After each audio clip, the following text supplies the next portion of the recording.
Bem, meus amigos, estamos nós de volta aqui. Houve um problema aí na internet, mas tá tudo bem, nós já estamos voltando. Eu só vou pedir a vocês para desligarem os microfones. Aí só a Denise que está com o microfone aberto, tá bom? Mas sabe como é que é? A internet é assim. Quando cai, cai tudo. Bem, meus amigos, uma boa tarde para todos. Nós estamos aqui na Sociedade de Estudos Espíritas Francisco de Assis, em Petrópolis, do estado do Rio de Janeiro, e hoje nós vamos iniciar o estudo da obra Diversidade dos Carismas. O meu livro é jurássico, por isso que a capa é bem diferente. É uma obra, no meu caso, dividida em 2 volumes. Como vocês devem ter uma edição mais nova, então é um volume só contendo essas 2 obras, tá bom? Essa obra, Diversidade dos Carismas, é do nosso companheiro Hermínio de Miranda, Hermínio Correia de Miranda, esse grande pesquisador espírita, esse grande estudioso da doutrina. Mas antes de iniciarmos a nossa primeira aula, vamos fazer a nossa prece de abertura. Pai amado, Pai de infinita misericórdia e justiça, estamos todos nós aqui reunidos, Senhor, para mais uma vez estudarmos essa doutrina abençoada. Te rogamos, Pai, a tua imensa misericórdia para todos nós. Nos fortaleça as energias, Pai, para que assim possamos, fazendo o nosso esforço pessoal, prosseguirmos em nossa caminhada, buscando conhecer mais o Evangelho de Jesus e, acima de tudo, colocá-lo em prática, para podermos melhor trabalharmos ao lado do Mestre em socorro àqueles que mais sofrem. E como sempre pedimos, Senhor, e não vai ser diferente dessa forma, hoje nós te pedimos por acréscimo de misericórdia que abençoe aqueles nossos irmãos que estão em sofrimento, como também os nossos irmãos desencarnados.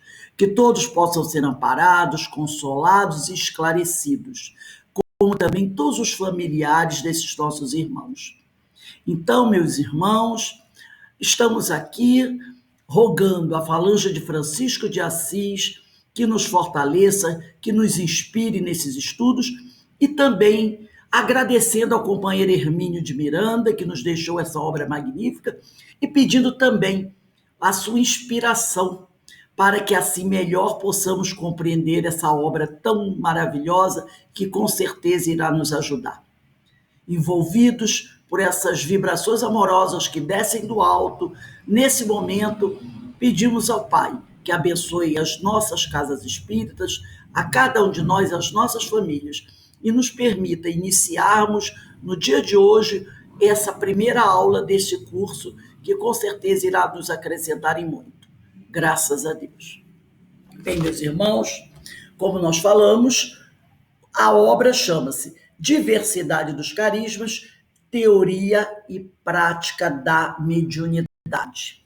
Então, para nós iniciarmos, eu trouxe aqui uma pequena biografia da obra deste homem, né, desse grande trabalhador da Seara de Jesus, que é Hermínio de Miranda, para a gente conhecer um pouquinho da sua vida, né? Hermínio Correia de Miranda nasceu no dia 5 de janeiro de 1920, em Volta Redonda, Rio de Janeiro. Então, ele era do nosso estado. De família católica, contava Hermínio que sua mãe era mulher muito sensata e criou os filhos dentro da Igreja Católica. A principal mensagem dela foi o respeito e admiração pelo Cristo, pelo Evangelho, e isso era o que mais me interessava de Hermínio. Hermínio, desde a juventude, tinha muita sede de conhecimentos e lia de tudo. Em especial, o atraíam a filosofia de Arthur Schopenhauer e o teatro de William Shakespeare. A escrita era outra coisa que o carioca destacava em seus anos de formação, pois seu pai e sua mãe escreviam bem e o estimularam a dominar a língua portuguesa. Então, os pais, né, o incentivavam ao conhecimento da língua portuguesa. Formou-se em ciências contábeis e entrou para a Companhia Siderúrgica Nacional, a CSN, onde se aposentou em 1980. Por força da carreira, ele viajou aos Estados Unidos e lá morou por 5 anos, aperfeiçoando-se bastante na língua inglesa. O futuro autor retornou ao Brasil no final de 1954.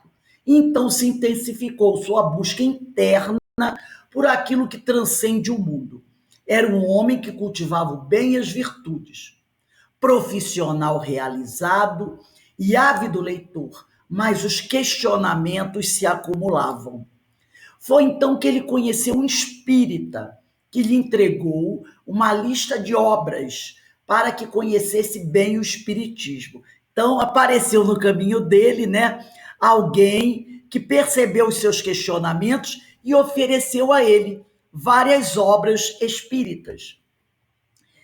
Na relação dessas obras que ele recebeu, haviam obras de Allan Kardec e também de Leon Denis, assim como Gabriel Delany e Gustavo Gelei. Quer dizer, ele recebeu realmente um conjunto de super-obras. O futuro autor leu o Livro dos Espíritos pela primeira vez em 1956.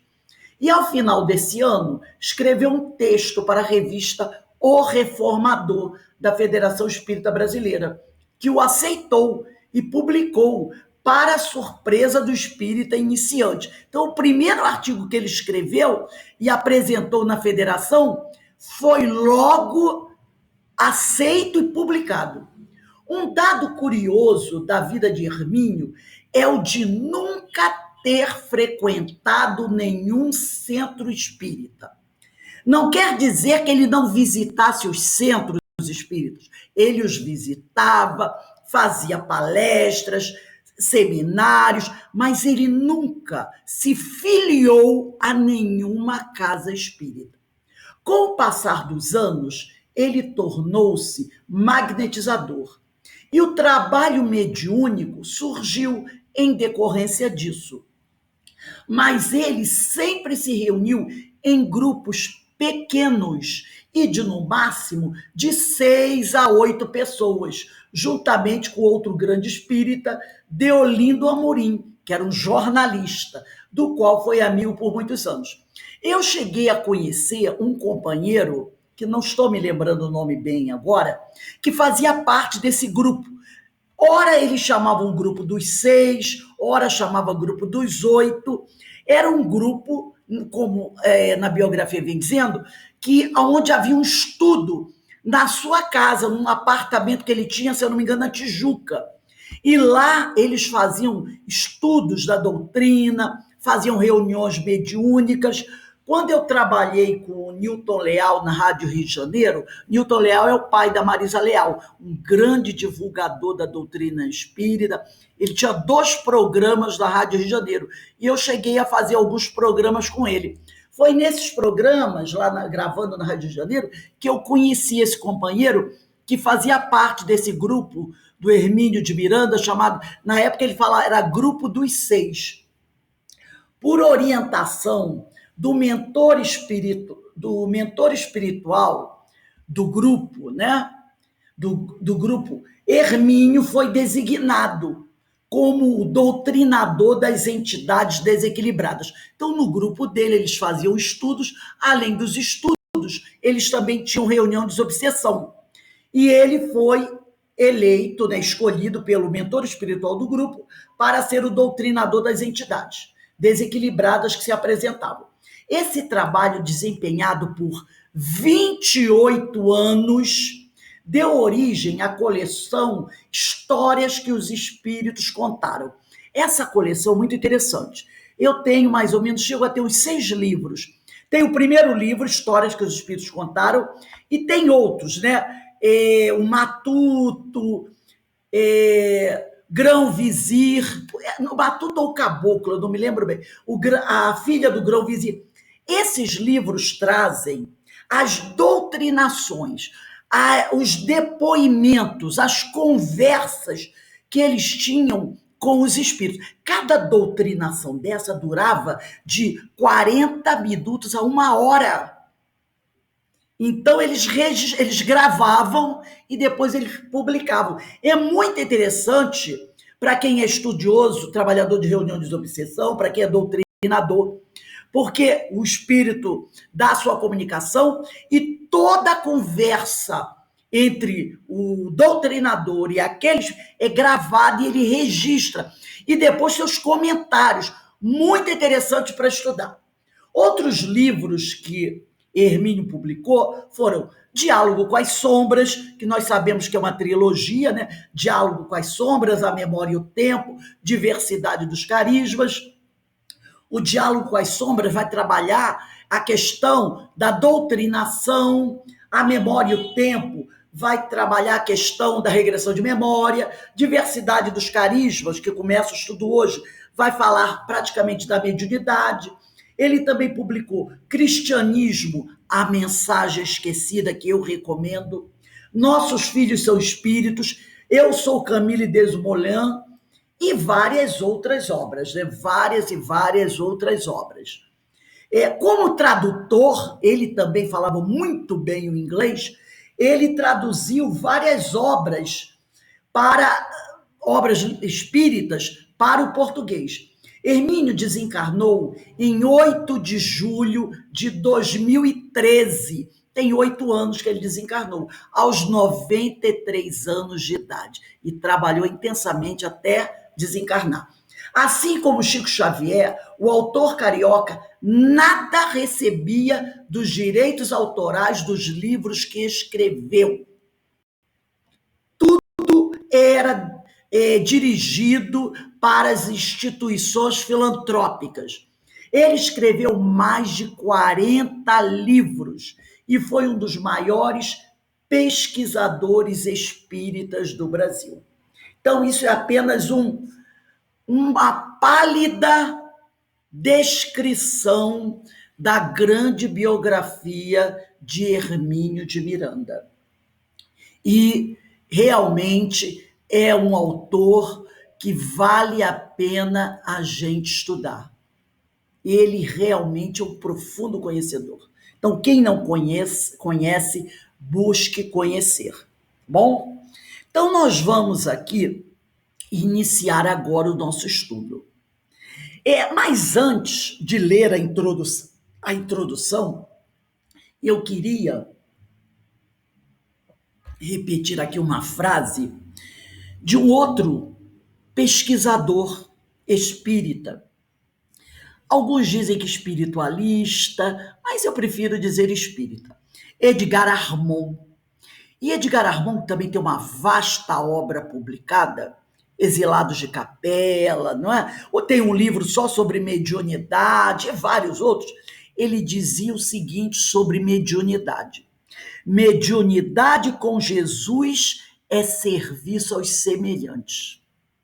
Que nós possamos colocar em nossos corações, em nossa mente, essa frase de Edgar Armond: mediunidade com Jesus é serviço aos semelhantes.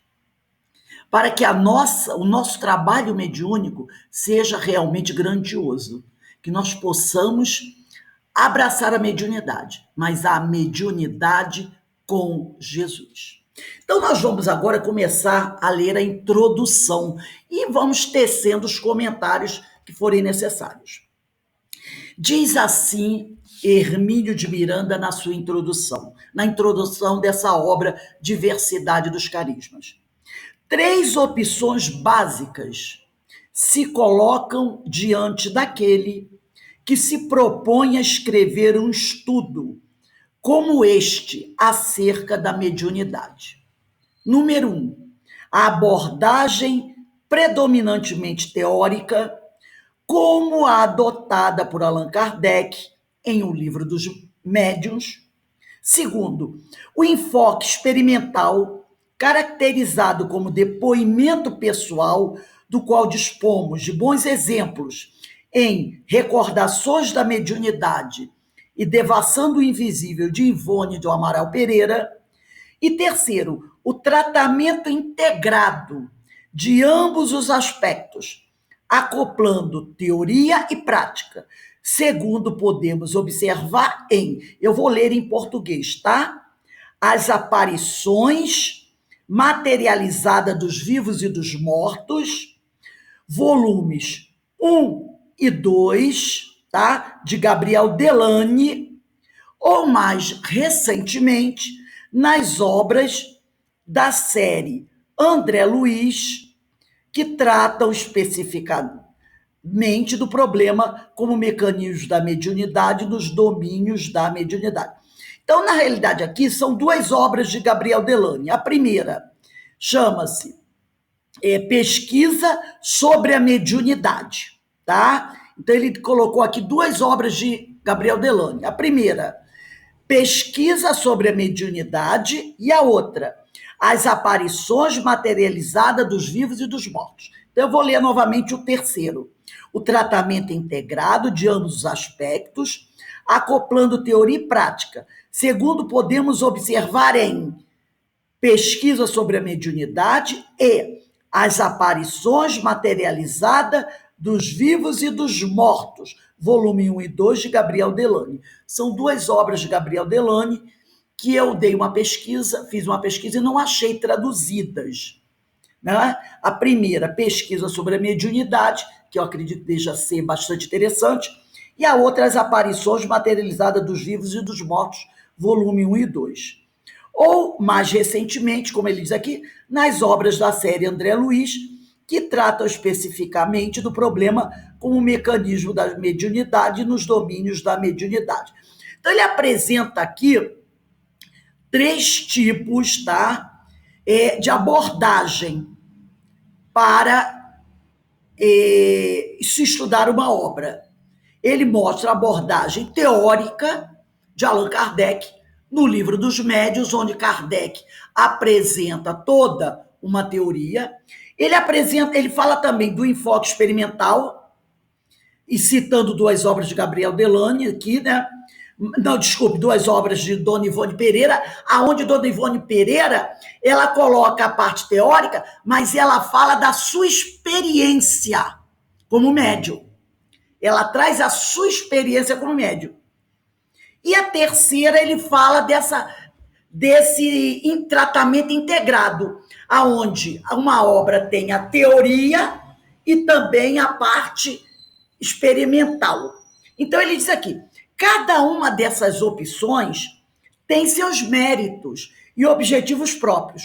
Para este livro, Diversidade dos Carismas, adotamos a terceira delas, um tipo de modelo que se revelara satisfatório em O Diálogo com as Sombras e em A Memória e o Tempo, onde aspectos teóricos ficaram embutidos em narrativas com características de depoimento pessoal. Então, ele vai trazer um tipo de modelo que ele já utilizara no Diálogo com as Sombras, quando ele faz um estudo sobre a doutrinação, e A Memória e o Tempo.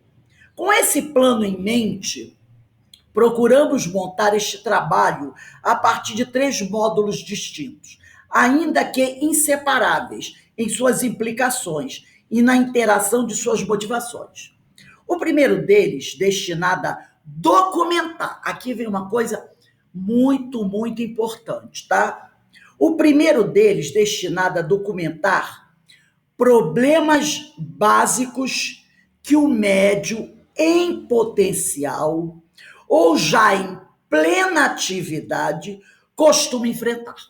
Então, a primeira coisa que ele vai, uma das primeiras coisas que ele vai buscar abordar é ver os problemas básicos que o médium iniciante ou aquele médium já experimentado costuma enfrentar. Então, ele vai abordar essa situação. Outra situação que ele vai abordar é para estudar mais atentamente aspectos particulares do animismo. Ele também vai mergulhar na questão do animismo nessa obra. E, finalmente, o terceiro, no qual tomamos para análise a mediunidade em si mesma. Então, o primeiro caso, ele vai falar dos problemas básicos que o médium iniciante ou aquele mais experimentado enfrenta, vai encontrar, podemos dizer assim. No segundo, ele vai trabalhar os aspectos do animismo. E no terceiro, ele vai fazer uma análise da mediunidade em si mesma. A distribuição dos fenômenos psíquicos em duas categorias, animismo e mediunidade. E nós vamos mais tarde nos aprofundarmos na questão anímica. É de mera conveniência da metodologia expositiva, que não lhe tira a condição de classificação arbitrária. Isso porque não há entre as duas categorias, animismo e mediunidade, absoluta nitidez de fronteira. Então ele diz que não tem aquele marco que divide uma da outra, onde você diga assim, aqui termina o animismo, aqui começa a mediunidade. Então ele diz que não existe essa nitidez absoluta de fronteira. Assim, ainda que seja teoricamente mais frequente, o fenômeno anímico puro, olha só, ainda que seja teoricamente mais frequente o fenômeno anímico puro, isto é, sem interferência de entidades desencarnadas, o que ele chama de fenômeno anímico puro seria este sem nenhuma interferência de entidades desencarnadas. Suspeitamos, inferimos ou sabemos que em larga faixa percentual de eventos ocorre ou pode ocorrer participação de seres desencarnados. Então, ele mostra que, mesmo num processo anímico bem largo, né? Pode acontecer, ou ocorre, ele diz assim, a participação dos seres desencarnados. Aí eu me lembro aqui, fazendo uma comparação, com aquele passe, que o pessoal diz, né? E tem o passe espiritual, que é o dado pelos espíritos, tem o passe magnético, que é dado apenas com as energias do médium, e o passe misto, que o pessoal fala, né? Que é a mistura das energias do médium com a espiritualidade. Aí a gente fala, o passe magnético, aquele passe aonde o magnetista, vamos dizer aqui, aquele que se diz estudioso do magnetismo, diz, eu estou dando apenas das minhas energias. Será que é apenas da energia do médium? Será que nós conseguimos fazer isso? Aplicar apenas o que é nosso, sem nenhuma interferência das entidades desencarnadas? Então, como ele diz aqui, né? Teoricamente mais frequente o fenômeno anímico puro, isto é, sem interferência de entidades encarnadas, suspeitamos, inferimos ou sabemos que, em larga faixa percentual de eventos, ocorre ou pode ocorrer participação de seres desencarnados. Afinal, Paulo de Tarso diz que nós somos cercados por uma multidão de testemunhas. Então, será que esse fenômeno consegue ser um fenômeno anímico puro, sem nenhuma interferência? E ele continua aqui. Já o fenômeno mediúnico não acontece sem o componente anímico, que é o da essência do processo.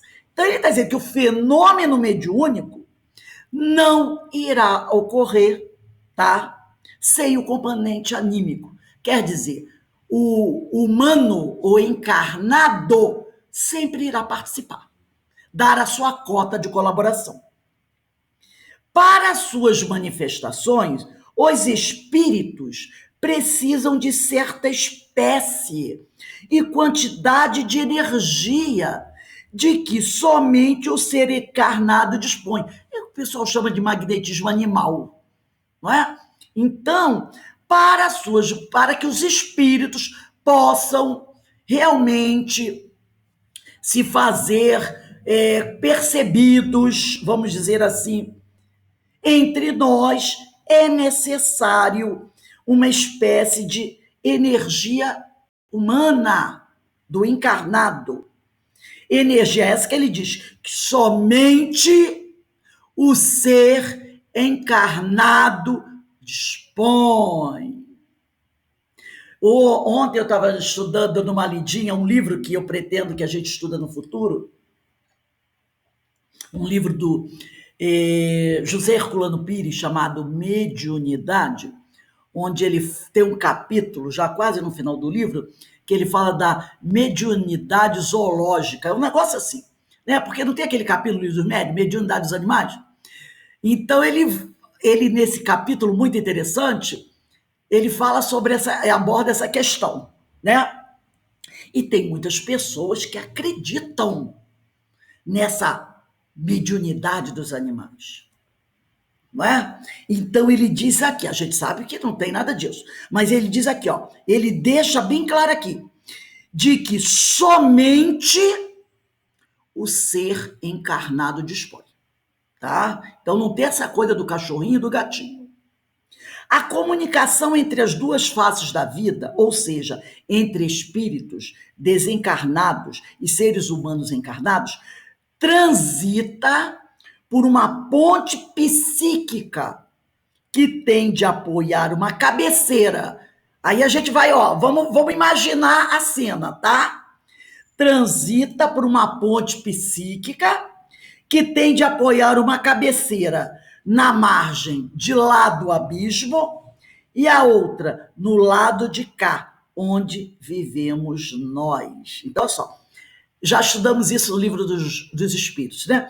Então, a comunicação entre encarnados e desencarnados transita por uma ponte psíquica que tem de apoiar uma cabeceira na margem de lá do abismo e outra no lado de cá, onde vivemos nós, e que liga as duas dimensões.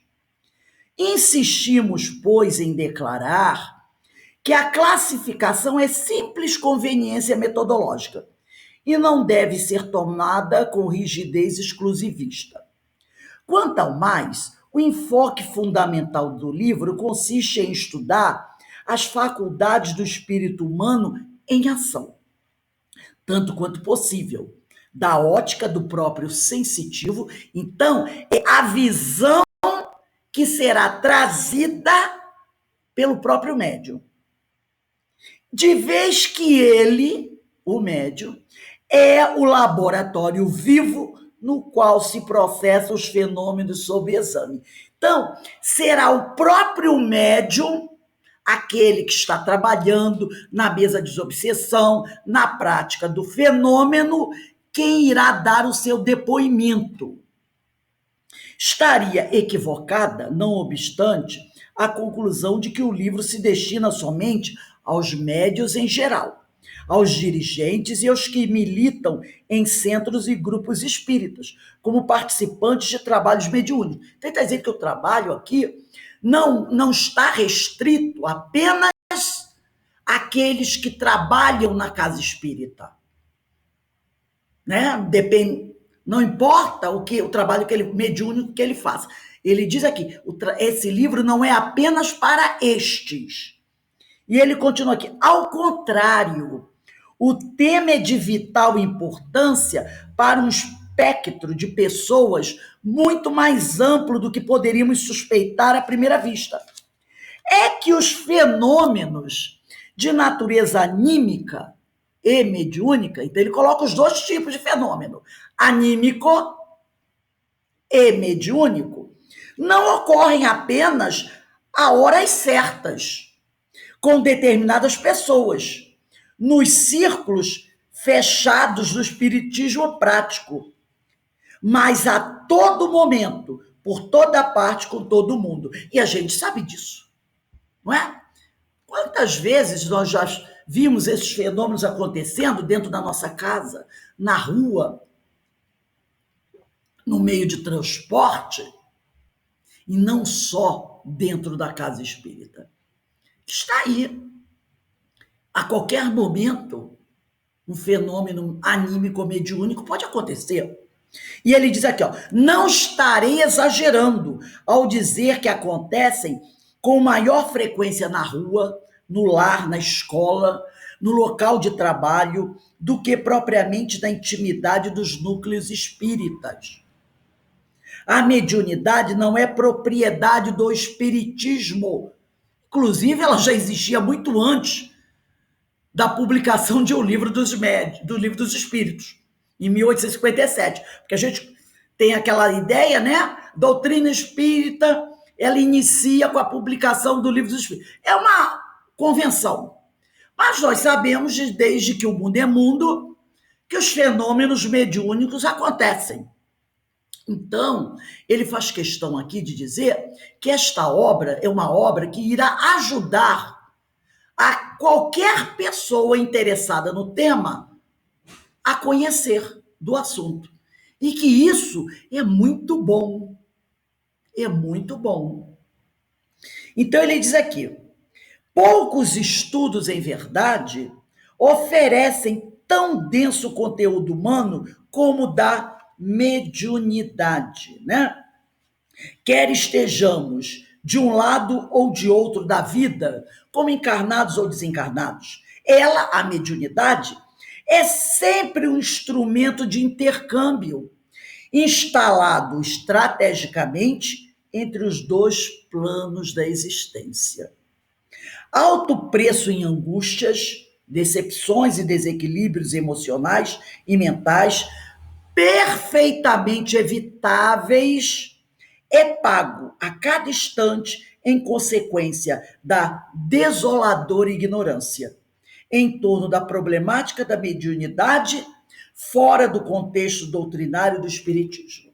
Então ele fala que muitas pessoas já tiveram problemas seríssimos pela falta de conhecimento do que seja mediunidade. E principalmente fora do contexto doutrinário do espiritismo. Porque tem pessoas que nós sabemos que falam sobre mediunidade, sobre os fenômenos, mas sem nenhuma responsabilidade com a verdade, até porque ela não conhece o tema, mas ela conversa sobre o tema. Então, se você quer falar com segurança sobre mediunidade, estude a doutrina, principalmente o Livro dos Médiuns. E não poucos desajustes sérios ocorrem no próprio meio espírita. E aqui ele vai fazer uma análise profunda sobre isso, no qual o conhecimento inadequado, então ele não está falando mais daquele que é apenas simpatizante do espiritismo. Ele está falando daquele que labuta na doutrina. Então ele diz aqui, no qual o conhecimento inadequado, insuficiente ou distorcido, repara as três palavras que ele colocou, inadequado, insuficiente ou distorcido, dos três casos haverá problemas, acaba resultando em problema mais grave do que a ignorância, que busca informar-se de maneira correta. Seja como for, porém, não há como negar que o maior interessado no estudo da mediunidade é o próprio médium. Daí o esforço em colocar-me, tanto quanto possível, junto dele. Pretendi ver com os olhos dele, por isso que ele fala que é uma narração, será uma narração do próprio médium. Então, ele se colocou ao lado do próprio médium para ouvir as suas colocações, as suas experiências. Sentir com sua sensibilidade, aprender com os fenômenos que lhe ocorrem, descobrir com ele os caminhos percorridos e a percorrer. É a única maneira válida, no meu entender, de preparar-se alguém para ajudar, com observações práticas e teóricas, a outros médios em potencial na difícil escalada, visando ao exercício adequado de suas faculdades. Ele diz que a melhor forma que ele encontrou para trazer uma orientação segura aos médios é ele vivenciar junto a um médium essas experiências, para que ele possa trazer uma informação realmente forte, bem equilibrada e verdadeira sobre o assunto. A mediunidade não é doença, nem indício de desajuste mental ou emocional, como algumas pessoas acreditam. É uma afinação especial da sensibilidade.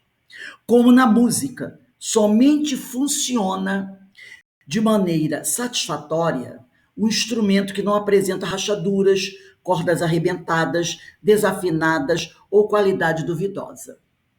Não é nada fácil a pessoa que descobre em si mesma os primeiros sinais de mediunidade encontrar acesso ao território onde elas possam ser entendidas, identificadas, treinadas e finalmente praticadas com proveito para todos. Então ele já mostra aqui que o caminho que deve ser percorrido por aquele que percebe em si esses primeiros sinais de mediunidade não é uma coisa tão fácil assim, né? Encontrar um local onde ele possa ser entendido, onde essa mediunidade possa ser identificada, treinada e finalmente praticada com proveito para todos. O médium precisa de recolhimento para o exercício de suas atividades, mas não deve ser um trabalhador solitário. É aquele que diz assim, eu vou fazer o meu trabalho mediúnico na minha casa sozinho. Eu vou entrar em contato com os espíritos da minha casa, vou fazer evocações, vou receber mensagens, vou buscar fazer interrogações a esses espíritos. Na realidade, o próprio Kardec, no Livro dos Médiuns, diz, cuidado, isso é perigoso. Não é? Isso é muito perigoso. Aí o Hermínio continua aqui dizendo, ele necessita de todo um sistema de apoio logístico, de uma estrutura que lhe proporcione as condições mínimas que seu trabalho exige. Peça decisiva nesse contexto é o grupo. É o grupo incumbido de trabalhar mais diretamente junto dele. Então, o grupo aonde aquele médium está inserido é de fundamental importância. Exige-se dessas pessoas que formam esse grupo um bom preparo doutrinário e experiência. E aí eu vou fazer aqui um pequeno comentário.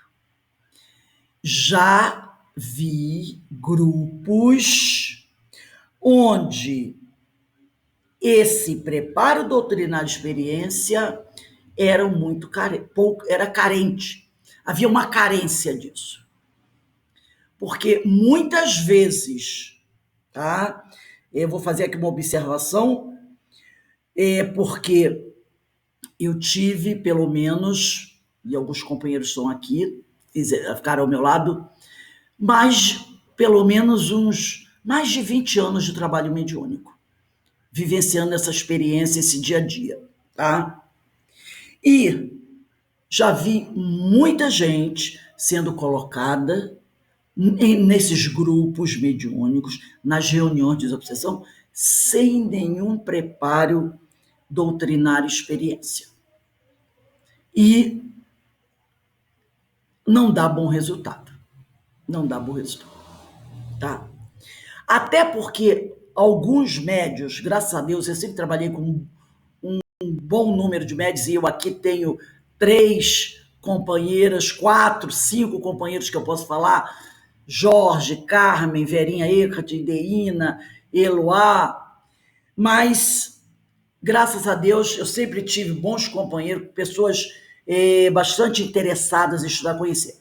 Mas há um grupo de companheiros que ainda não perceberam a necessidade do estudo sério. E o estudo sério, quando eu falo em estudo sério, temos aqui também, eu não quero ser injusta, uma companheira minha também de muitos anos, Ana Paula, inclusive dirigente de mesa mediúnica, uma profunda estudiosa da doutrina. Jorginho, Oi? Jorginho Guimarães. Ah, não, eu falei Jorge, Carmen, também Jorge, dirigente de mesa. É porque a Ana Paula eu não estava vendo, eu fui lá no nome dela. Então, mas eu digo o seguinte: o médium, e não é só o médium da mesa mediúnica, não, vamos ser justos, ele não pode se contentar com o estudo de 1 hora ou 1 hora e meia de uma obra na casa espírita e uma palestra pública. Porque normalmente as reuniões, os grupos, né? Eu dirigi isso durante muitos anos, exigia-se que o médium, pelo menos, fizesse parte de um estudo voltado para a mediunidade. Ou o Livro dos Médiuns, ou Ivone do Amaral Pereira, né? E outras obras, para participar do trabalho mediúnico. Normalmente o estudo se reservava 1 hora e meia, inicialmente eram 2 horas, depois passou para 1 hora e meia, e que assistisse uma palestra pública, realizasse um trabalho na casa, né? Ou pode ser do passe ou qualquer outro trabalho. Mas o médium, né? E ele diz aqui, ó, exige-se dessas pessoas não apenas um bom preparo doutrinário de experiência, como outros atributos. Mas o médium, ele não pode se contentar em trabalhar na área da mediunidade fazendo um estudo de apenas 1 hora e meia na casa espírita por semana e uma palestra pública. Ele também tem que ser autodidata. Ele tem que buscar obras, outros estudos, fazer outros cursos, comprar, ler, estudar os livros da codificação, livro dos espíritos, livro dos médios, o céu e o inferno, a Gênese, o Evangelho, obras de Ivone do Amaral Pereira, Manuel Filomeno de Miranda, os clássicos, obras de José Herculano Pires, Gabriel Delane e tantos outros. Ele tem que estudar, ele tem que se preparar. Então, é preciso, porque como ele disse lá no início, né? No início, um dos parágrafos acima, ele fala que conhecimento inadequado, insuficiente ou distorcido acaba resultando em problemas mais graves. Então, o médium precisa estudar. Ele precisa conhecer a mediunidade. Ele precisa conhecer sobre o intercâmbio. Ele precisa estudar o livro dos espíritos. Ele precisa estudar questões voltadas ao pensamento, à sintonia, à assimilação. Ele precisa ter esses conhecimentos. Tem um livrinho aqui que a gente estuda muito quando a gente está fazendo nossos pensamento e vida, né? Do Hermínio, do Emmanuel. É um livro maravilhoso. Então a gente precisa estudar. Então vamos continuar aqui. Então ele diz aqui, exige-se dessas pessoas não apenas um bom preparo doutrinário e experiência, como outros atributos de maturidade e sensibilidade que lhe permitam posicionar-se como amigos e companheiros de trabalho, e não como chefes, mestres, gurus ou proprietários do médio. Então, esse grupo tem que se conhecer, tem que se gostar, tem que ser afável, não é? e que não se deixem fascinar pela eventual espetaculosidade dos fenômenos ou pelo teor de revelações, de autenticidade duvidosa ao gosto de alguns companheiros desencarnados. Então, nada de ficar ali maravilhado com os fenômenos, com as mensagens que chegam. Isto quer dizer que não apenas o instrumento tem de estar afinado e em bom estado, mas harmonicamente integrado na orquestra em que atua. Então, o grupo, o médium tem que ter conhecimento doutrinário, mas tem que estar muito bem harmonizado naquele grupo. Então, o grupo tem que estar realmente integrado. E isso não se dá de um dia para outro. Vamos falar sobre isso. É uma coisa que demanda tempo. Daí a importância da assiduidade, da pontualidade no desenvolvimento do trabalho. Inclusive, alguns companheiros dizem que são necessários pelo menos 10 anos para que aquele grupo esteja realmente coeso. Então, não é coisa para pouco tempo. Sou grato, aí continua aqui o Hermínio, sou grato a médium, cujo nome escondi, sob o pseudônimo de Regina. Ele vai dar a ela um pseudônimo, porque ele não vai colocar o nome verdadeiro dela aqui. Então, será a Regina médium que vai apresentar, que ele vai apresentar para nós. Pelo rico material que generosamente colocou à minha disposição e pela sua insistência comigo em escrever mais este livro, que pensava eu, não estaria na minha programação. Estava. Sem o toque pessoal que suas vivências emprestaram ao nosso estudo, o livro teria recaído facilmente na aridez da teorização especulativa. Então, sem as colocações dela, seria mais um livro teórico. Tal gratidão estende-se aos inúmeros autores consultados no processo de concepção e elaboração deste trabalho. A partir de O Livro dos Médiuns, de Allan Kardec, generosa e fecunda matriz de tudo quanto se tem feito no estudo criterioso das complexidades do tema. Gente, não se admite um médium que não estude o Livro dos Médiuns, tá? E estudar o Livro dos Médiuns não é ler, sentar num grupo e ler 1, 2, 3, 4 questões sem fazer aquela reflexão, passo a passo, fazendo link com outras obras, como o Livro dos Espíritos, o Céu e o Inferno, a Gênese, no famosíssimo capítulo 14 dos fluidos, que é o capítulo que a gente mais estuda, não é? O Evangelho. Então, e outras obras, mas eu falo da Gênese porque esse capítulo 14 dos fluidos está em todas, né? Então, é estudar o Livro dos Médiuns, ler o Livro dos Médiuns, 1, 2, 3 questões, sem fazer essa reflexão, não é estudar. Então, se o médium ainda não se debruçou sobre esta obra e a estudou minuciosamente, é bom fazê-lo rapidamente. Na nossa casa, nós fazemos o estudo do Livro dos Médiuns toda sexta-feira, às 17 horas. Quem quiser participar, né? Nós estamos lá pela questão 298, por aí. Então, venha estudar conosco, porque aquele que trabalha com a mediunidade precisa estudar com profundidade o Livro dos Médiuns. Então, ele diz aqui, constam da bibliografia aqueles que mais contribuíram para reduzir espaços da minha ignorância, iluminando e ampliando faixas do território explorado. Devo agradecer também aos autores dos quais me senti impelido a discordar, nesse ou naquele aspecto.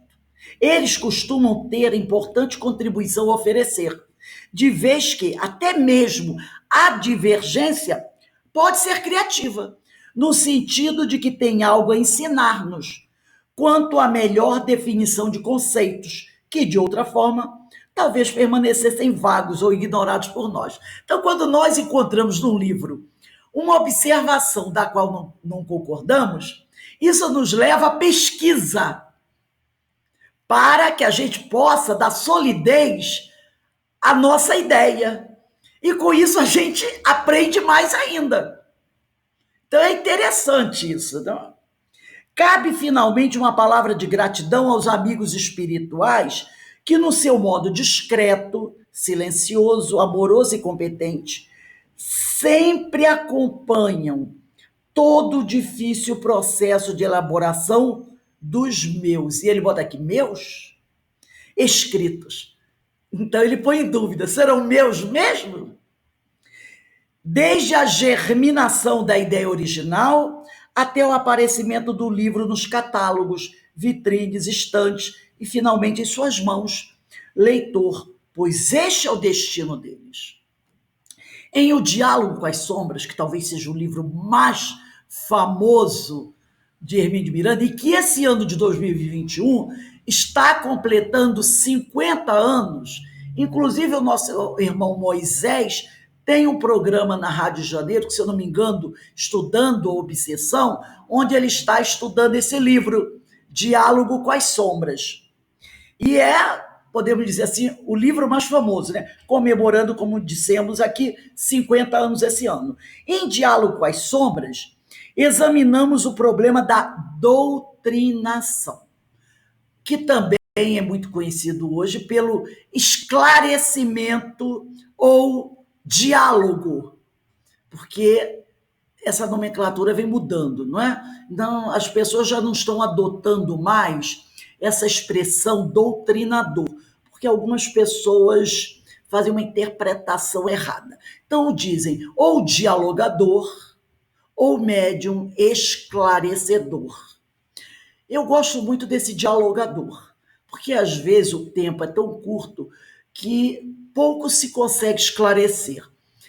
E também pode levar a uma interpretação meio equivocada por alguns. Então, o dialogador fica bem colocado. É aquele médium que vai dialogar com o companheiro que chega, não é? Com o desencarnado.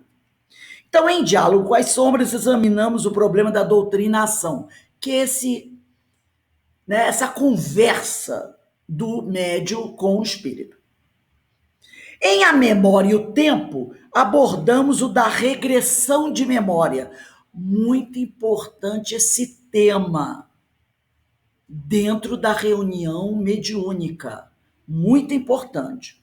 E em Diversidade dos Carismas, que é o livro que nós estamos lendo, o tema é a mediunidade. Não estarei recorrendo à falsa modéstia se confessar humildemente que somente percebi que havia escrito uma trilogia após contemplá-la pronta, na perspectiva que a objetividade então me concedeu. A pessoa pode estudar o livro na sequência, essa obra na sequência, Diálogo com as Sombras, Memória do Tempo e Diversidade dos Carismas, ou pode estudar na ordem que ela desejar, tá, gente?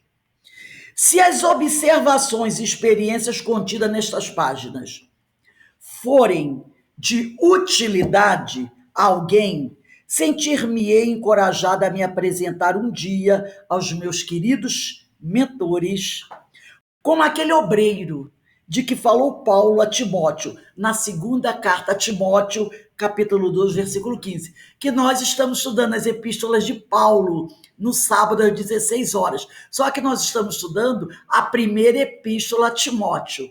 E ele aqui se refere à segunda epístola a Timóteo, capítulo 2, versículo 15, que diz assim: que não tem de que se envergonhar do trabalho realizado.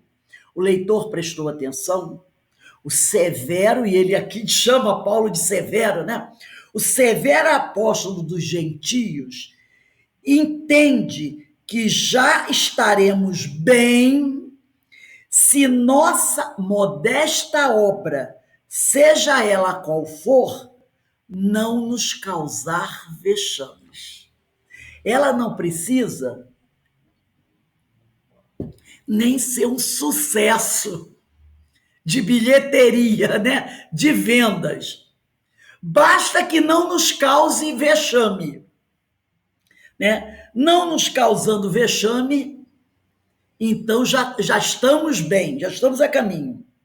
Quanto ao orgulho, nem pensar. Afinal de contas, orgulhar-se de quê? Do que temos a nos orgulhar? De nada, realmente, não é? Não temos a nos orgulhar de nada. Basta que não nos envergonhemos da obra, já está bem. Então, nós podemos dizer assim: nós estamos a caminho. Como nós ainda temos uns minutinhos, eu vou seguir mais um pouquinho, tá? Nós vamos seguir à frente mais um pouquinho. Então, saindo agora, então ele diz aqui, assina Hermínio Corrêa de Miranda. Então, nós vamos continuar aqui a leitura do livro. Gente, se alguém quiser falar alguma coisa, fazer uma colocação, por favor, é só ligar o microfone, falar, terminou de falar, desliga. Para não ficar um monólogo, tá? Porque vocês têm bastante experiência na área da mediunidade. Eu achei bom quando aqui ele diz que isso daqui, esse livro, esse ensinamento, não é só para os médiuns, para quem tem experiência, porque eu, Iraci, nunca estudei nada a respeito, eu não sei absolutamente nada sobre mediunidade, e vou fazer o estudo. Então, eu achei interessante quando ele diz que esse livro também é importante para quem não é médium, para quem não atua na área da mediunidade. Gostei da ideia. Sim, porque, na realidade, os fenômenos, todos nós somos médios, sabemos disso. Alguns são chamados de médios ostensivos, outros não. Mas todos nós somos médios. Então, é importante que todos tenhamos, pelo menos, um conhecimento básico da mediunidade. É lógico que aqueles que trabalham com a mediunidade de uma forma mais ostensiva, né? Que esses precisam ter um conhecimento mais aprofundado, mais elaborado. Agora, é um tema que deve interessar a todos nós, já que todos somos médios. Então, a ideia é essa mesmo, Iraci. É isso aí. Então, vamos lá. Item 1. O médium. Ele vai falar da eclosão, desenvolvimento e exercício de suas faculdades. Número 1. Longa e obstinada vigília. Muito interessante isso aqui, gente. Não dava mais para esperar. Lembrando que ele falou que ele vai fazer uma narrativa, tipo assim, as obras de André Luiz, as obras de Manuel Flamengo de Miranda, parece assim, um pouco romanceadas, porque é o depoimento a médium contando a sua história. Então não vai ser aquela coisa muito teórica, vai ter esse aspecto do romanceado, entendeu? Ela contando as suas dificuldades, as suas ideias, como as coisas aconteceram. E a gente vai se colocando aqui nas experiências que ela vai apresentando. Então ele diz aqui, não dava mais para esperar. Sucediam-se as perplexidades. E a moça, Regina, que ele deu o nome a ela, estava ficando confusa no meio de todos aqueles estranhos fenômenos que ocorriam com ela à sua volta. E à sua volta. Sabia agora que o espiritismo tinha um nome adequado para isso, mediunidade. Então ela ficou sabendo que aquilo que ela estava sentindo tinha a ver com mediunidade. Então dá para perceber que ela era alguém que não tinha conhecimento da doutrina. Ela era, portanto, uma pessoa dotada de faculdades mediúnicas. Vira isso em um livro básico e elementar, que lera de um só fôlego. E daí? Que caminho escolher entre as diversas alternativas? A quem recorrer? Com quem se esclarecer e se orientar? Como aprender a se utilizar corretamente daquele potencial que não conseguia entender ou controlar?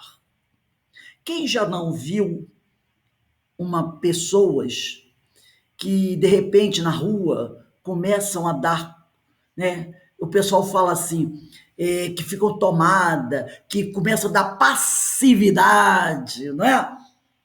Que, de repente, aí o pessoal diz assim, vulgarmente, recebeu o santo, lembra? Dessas expressões. Eu vi a mulher lá, ela estava recebendo o santo. Então, o vocabulário popular usa essas expressões. E, às vezes, a pessoa não sabe controlar e evitar esse tipo de coisa.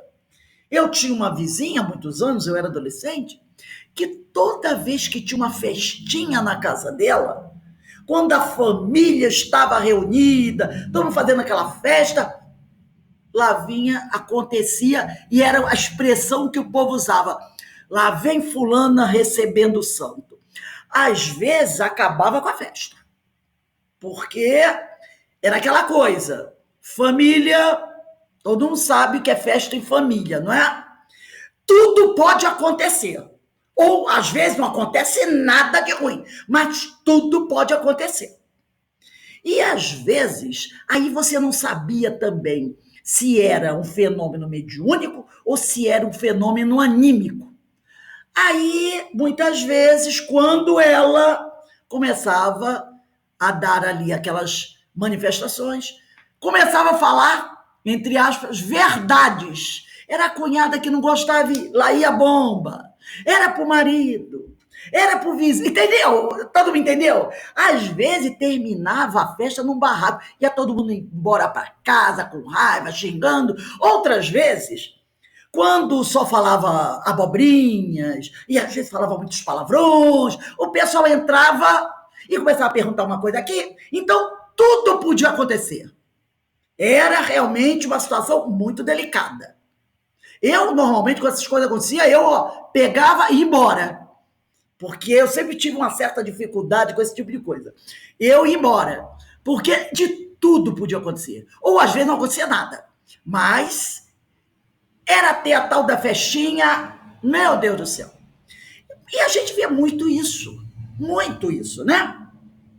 Então, ela está preocupada, né? Como aprender a se utilizar corretamente daquele potencial que ela não conseguia entender ou controlar. Porque, de repente, ela poderia até falar algo para o marido, não é? Da qual ela tivesse algo que ela tivesse guardando segredo. E eu sei lá se o marido ia gostar ou não ia gostar de repente, um segredo ser jogado assim, numa festa às 3 horas da tarde, né? Numa família. Já pensou? A pessoa não poder controlar isso é uma bomba relógio ambulante. Então, realmente deve ser torturante esse tipo de coisa. Uma crônica de jornal que lera ainda há pouco dizia maravilhas de um grupo padrão mediúnico. Olha, interessante. Um grupo padrão mediúnico que funcionava sob a responsabilidade de respeitável instituição. Estava ali a sua oportunidade. Pensou, né? Ela disse, opa, é aqui. Minha oportunidade de resolver o meu problema. Assim ela pensou. Recortou a crônica, disposta a falar pessoalmente com seu autor. A providência inicial, portanto, consistia em localizá-lo. Ligou para a instituição, tão animada pela esperança, quanto ingênua e inexperiente. A pergunta foi direta e objetiva. O que era necessário fazer para qualificar-se como frequentadora do grupo? A resposta foi educada, mas firme. O grupo era fechado e seleto. Um banho de água fria, né? Não admitia ninguém, a não ser por escolha e convite mediante critérios inquestionáveis. Então, havia né? Uma seleção, critérios inquestionáveis para a pessoa fazer parte daquele grupo. Além disso, agora veio o interessante, hein? Informou a voz ao telefone, o grupo era interditado às mulheres. Só homens poderiam frequentá-lo. Percebeu? Era um grupo mediúnico, mas só os homens poderiam frequentá-lo. Será que era no Afeganistão? Esse grupo. Inapropriado, porque eu vi isso essa semana. As mulheres do Afeganistão não poderão praticar esportes, porque é inapropriado. Nesse caso aqui, a participação de mulheres era inapropriada. Alguém já encontrou isso no Livro dos Médiuns? Alguém já encontrou em alguma obra de Allan Kardec, no Codificador, seja Livro dos Espíritos, o Livro dos Médiuns, o Evangelho, a Gênese, Céu e Inferno, a Gênese, em todos os volumes da Revista Espírita, o que é o Espiritismo, esta observação inapropriada a presença de mulheres no grupo mediúnico? Aí vem a pergunta, de onde que esse pessoal tira isso? A gente vai dizer assim, meu Deus, mas gente, nós estamos no século XXI. Até a última vez, vamos botar aí uns 10 anos atrás, eu fui fazer uma palestra num grupo espírita, lá no bairro que eu morava, no Rio de Janeiro, onde era necessário que mulheres e homens sentassem separados na assembleia. O grupo da direita era para as mulheres, o grupo da esquerda era para os homens. Eu cheguei à casa e as portas eram laterais e o sol estava entrando. E batia a luz ali na ala que seria das mulheres. Até isso, no lugar das mulheres batia sol. E o dos homens ficavam na sombra. Então eu entrei, a palestra tinha começado, o que eu fiz? Me dirigi para a parte de sombra. E fiquei sentada lá. Eu era palestrante aguardando o início da reunião. E daqui a pouco, de forma muito delicada, alguém bateu no meu ombro e disse assim, a senhora veio fazer a palestra? Eu disse, sim, estou aguardando, estou sentada aqui aguardando. A senhora faz o favor, a senhora sente do outro lado. Aí eu falei assim, mas do outro lado está batendo sol. Não, mas é que esse lado é só para os homens. Eu olhei assim, com aquela vontade de perguntar, de onde vocês tiraram isso? Mas não perguntei, é problema da casa. Me levantei, procurei um lado das mulheres, uma cadeirinha na fileira das mulheres que tivesse, onde não estivesse batendo sol, e sentei, fiquei aguardando. Então, não é nada que a gente diga assim, meu Deus, tá? Que coisa absurda. Porque nós estamos no século XXI e nós ainda encontramos no movimento espírita casas espíritas que têm esse tipo de questão, né? Que falam sobre isso. Eu não sei muito bem quando esse livro aqui foi publicado, mas eu acredito que tenha sido na década de 60, por aí, não é? Mas, se no século XXI nós ainda temos casas espíritas que fazem a separação entre homens e mulheres na Assembleia, não é admirar que ela diga aqui que a voz que atendeu, parece assim, a voz, né? Aquele companheiro da casa espírita que atendeu o telefone dela disse a ela que o grupo era interditado às mulheres, só homens podiam frequentá-lo. Então, é a famosa pergunta, de onde o cidadão que estabelece esta regra tirou esta ideia, já que eu nunca li em nenhuma obra de Allan Kardec esta observação.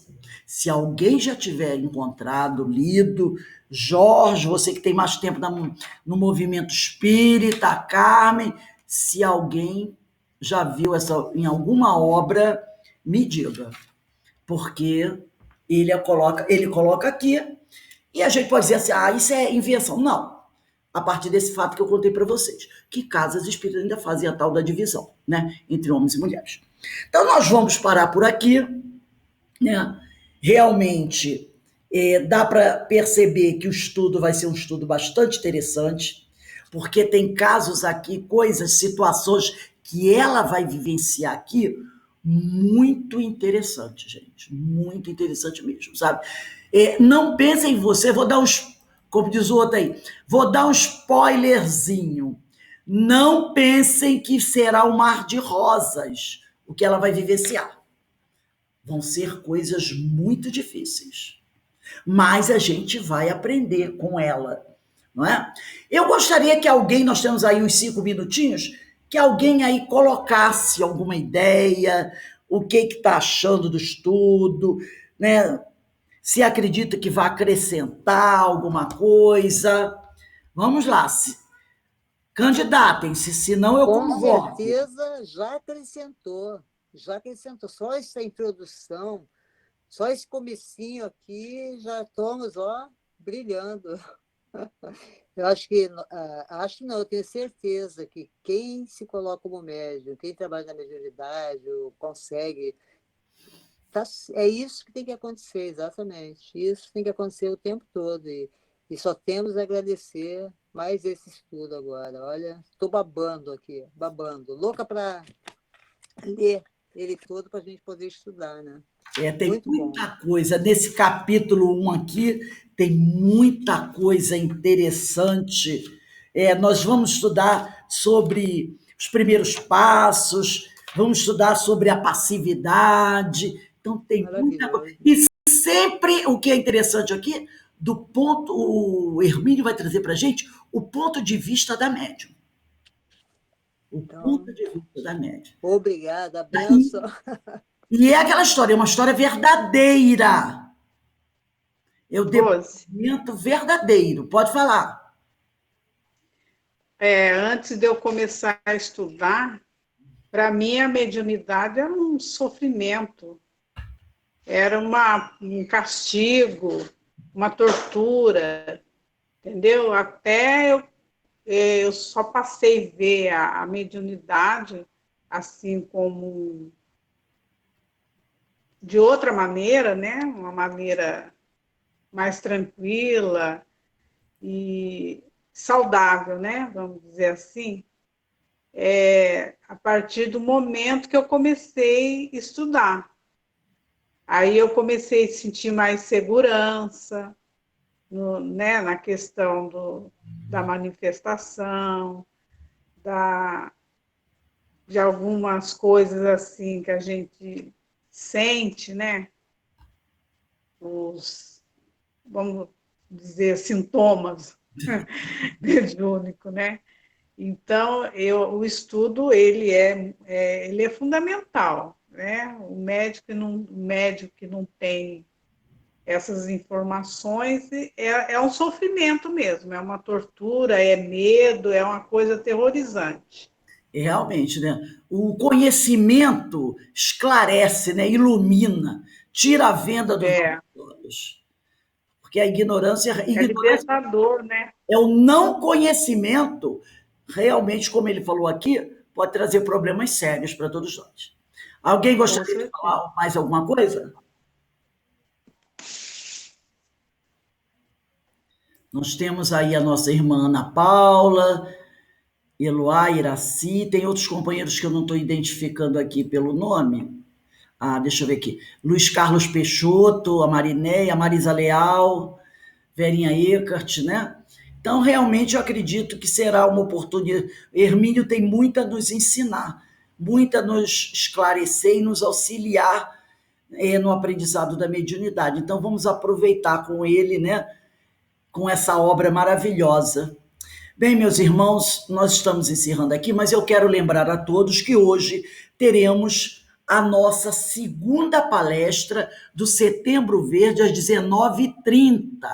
18h30 começa o livro, o estudo dos ensinos de Jesus, que a gente deve terminar por volta das 19h10, né? Para dar um intervalinho até 19h30, que será a nossa palestra do Setembro Verde. Quem vai fazer essa palestra para nós é a nossa companheira Lourdes Dias, e ela vai falar aqui sobre consumo sustentável e ação.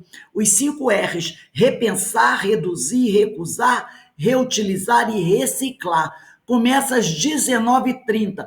Nesse mês de setembro, nós falaremos às quintas-feiras, às 19h30, sobre sustentabilidade. É o tema, sustentabilidade. E eu estendo aqui o convite a todos, 19h30, para ouvir a nossa amiga Lourdes Dias. E agora, às 18h30, começa o estudo do livro do Caibar Schutel, Ensinos de Jesus. É a segunda parte, que a primeira parte é Parábolas de Jesus e a segunda parte, os ensinos de Jesus. Então, todos estão convidados, tá bom? Então, vamos fazer a nossa prece de encerramento. Na realidade, vamos dar continuidade depois, mas vamos agradecer a Deus estarmos aqui na tarde de hoje, conhecendo um pouco mais da mediunidade, para que assim, Senhor, como disse o nosso irmão Edgar Armon, que nós possamos realmente trabalhar a nossa mediunidade com Jesus a serviço dos nossos semelhantes. Que a tua paz, Senhor, habite em nossos corações, hoje, agora e sempre, e agradecemos a presença de todos os amigos e dos amigos espirituais que conosco se reuniram para também estudar conosco e nos auxiliar no estudo dessa obra Diversidade dos Carismas. Graças a Deus. Então, meus irmãos, dá uma paradinha aí, tá? Quando fosse 18h35, 18h30, tá bom, Denise? Nós começamos. Tá, mas hoje o tempo é mais enforcado. 18h35, hein? 18h35, estamos 10 minutinhos para a gente descansar, tá bom. E a gente começa com os ensinos de Jesus, porque hoje a gente vai terminar mais ou menos 19h10, porque depois vem para dar um intervalinho maior para a palestra, tá bom?